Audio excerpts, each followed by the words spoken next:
नाजिया, मैं पढ़ के सुना देता हूं उन्होंने क्या कहा है। एक न्यूज एजेंसी को इंटरव्यू में वो कहते हैं कि चीन को दुश्मन मानने के बजाय हमें उसे सम्मान देना चाहिए।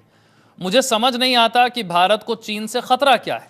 हम सभी को साथ आकर काम करना चाहिए। भारत को चीन के प्रति अपने नजरिए को बदलने की जरूरत है। हमारा यानी कि भारत का रवैया पहले दिन से टकराव का है, यही दुश्मनी पैदा करता है। मुझे लगता है कि हमें इस पैटर्न को बदलने के लिए की जरूरत है और यह किसी के लिए भी ठीक नहीं है। विशाल जी राम राम, और मेरे सभी को पैनलिस्ट को भी राम राम। ये वही सैम पित्रोदा है, राहुल उद्दीन के चचा, जो कुछ महीने पहले हमारे रंगरूप और नैन नक्श से हमें अलग अलग देशों का बता रहे थे, और उसके बाद फिर कांग्रेस ने इनसे पल्ला झाड़ा था और अपने अपने कुर्ते को सबने झाड़ करके कहा कि हमारा उनसे कोई लेना देना नहीं है। मुझे लगता है कि ये पित्रोदा साहब जो है, इनकी बात को अब गंभीरता से लेनी पड़ेगी, क्योंकि सोनिया एंटोनियो की ऐसी कई तस्वीरें हैं जो चाइना के साथ, चीन के साथ वाइन के ग्लास खड़काते हुए है। और जिस हिसाब से सैम पित्रोदा अपनी बातों को रख रहे हैं और कांग्रेस उसको आकर के कन्फ्रंट भी करने के बिल्कुल भी इसमें नहीं है, हित में नहीं है, तो ये कोई स्ट्रैटेजी है जिसको गंभीरता से लेने की जरूरत है कि जिस हिसाब से नेहरू के जमाने में पाकिस्तान दे दिया गया जिन्ना के भीख के कटोरे में, उसी तरीके से चीन के साथ मिल करके सैम पित्रोदा और राहुल उद्दीन मिल करके कोई ना कोई भारत को डैमेज करने का एक स्ट्रैटेजी क्रिएट कर रहे हैं।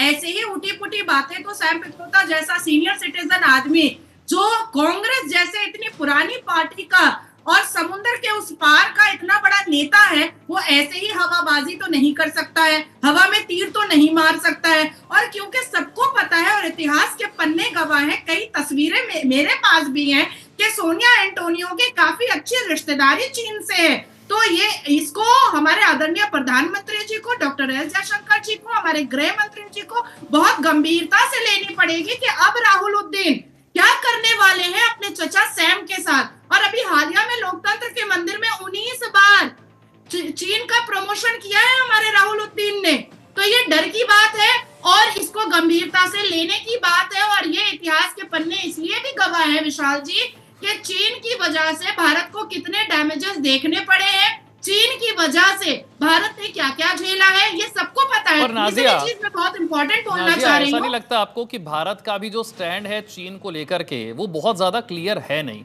आप देखिए, वो कह रहे हैं सहयोग करना चाहिए भारत को चीन के साथ, तो भारत तो मुझे लगता है सबसे ज्यादा चीन के साथ ही सहयोग कर रहा है। वो सच ही कह रहे हैं सैम पित्रोदा जी। सबसे बड़ा भारत का ट्रेड पार्टनर कौन? चाइना। सबसे ज्यादा व्यापार घाटा भारत को किसके साथ झेलना पड़ता है? चाइना के साथ। हम पुलवामा अटैक के बाद पाकिस्तान से तो व्यापार बंद कर देते हैं, लेकिन गलवान अटैक के बाद चाइना से तो बढ़िया व्यापार है। आत्मनिर्भर भारत का हम नारा भी देते हैं, लेकिन सबसे ज्यादा माल इंपोर्ट भी हम चाइना से ही करते हैं। हमारे तो कई मार्केट हैं भारत के जिन्हें चाइना पूरे तरीके से खत्म कर चुका है, चाहे वो खिलौनों का मार्केट हो, लाइट्स का मार्केट हो, वो पूरे तरीके से खत्म हो गया है। तो हम तो बहुत बढ़िया सहयोग चाइना को कर रहे हैं। नहीं, जब बगल के पड़ोसी को पता है कि मैं और विशाल जी आप दोनों की बातचीत बहुत अच्छी है और बायलैटरल और ट्रीटी के रिलेशन के हिसाब से बहुत अच्छी है, पर्सनल नहीं है, तो फिर इसमें ये बात को जोड़ने का मतलब क्या है? जब पता है कि बायलैटरल और ट्रीटी के हिसाब से रिलेशन ठीक ठाक चल रहे हैं और चाइना अब्बा है पाकिस्तान का और पाकिस्तान आतंकवाद का गढ़ है, मॉडर्न तरीके का मुगल आजम है पाकिस्तान। नहीं नाजिया, मैं ये कह रहा हूं अगर आतंकवाद से ही और सीमा पर तनाव से ही चीजें जज करनी है तो पुलवामा अटैक के बाद पाकिस्तान से व्यापार बंद हुआ, उस हिसाब से गलवान अटैक के बाद हम क्यों उससे व्यापार कर रहे हैं? हमने तो कोरोना के बाद नारा भी दिया था आत्मनिर्भर भारत का, हमने तो एकदम पीक पर पहुंचा दिया व्यापार।